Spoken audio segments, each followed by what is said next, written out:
Kodam 1 Bukit Barisan menggagalkan peredaran sabu dari Kabupaten Asahan seberat 20 kg yang akan diedarkan di Kota Medan.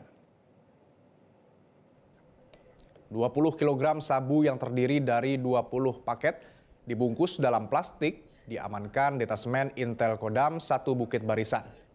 Dari pelaku, Zulham yang saat itu membawa paket sabu yang baru diambil dari Kabupaten Asahan bersama anak dan istrinya. Saat tengah berada di kota Kisaran, mobil yang dikendarainya langsung dihentikan oleh anggota TNI Kodam 1 Bukit Barisan dari Satuan Detasemen Intel Kodam yang langsung menggeledah mobil pelaku dan menemukan kardus yang berisi sabu.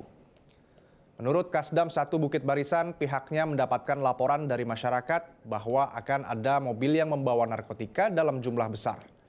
Mendapatkan informasi itu, anggota Kodam 1 Bukit Barisan langsung bergerak cepat dan berhasil menangkap pelaku bersama keluarganya.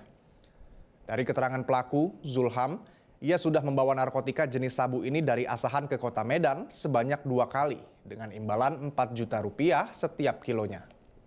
Saat ini, kita tengah berkoordinasi dengan Satreskoba Polda Sumatera Utara untuk penangkap bandar besarnya dan memeriksa pelaku dan pihak keluarganya yang berhasil diamankan saat membawa sabu-sabu tersebut.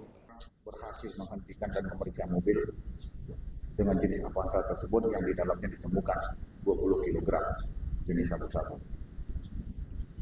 Dalam pengamanan tim juga menangkap 4 orang yang berada di dalam mobil Avanza, yaitu seorang pria yang berperan sebagai kurir, istrinya satu, yang kedua, dan 2 anak mereka, asli orang Tanjung Balai, usia 51 tahun. Jelajahi cara baru mendapatkan informasi. Download Metro TV Extend sekarang.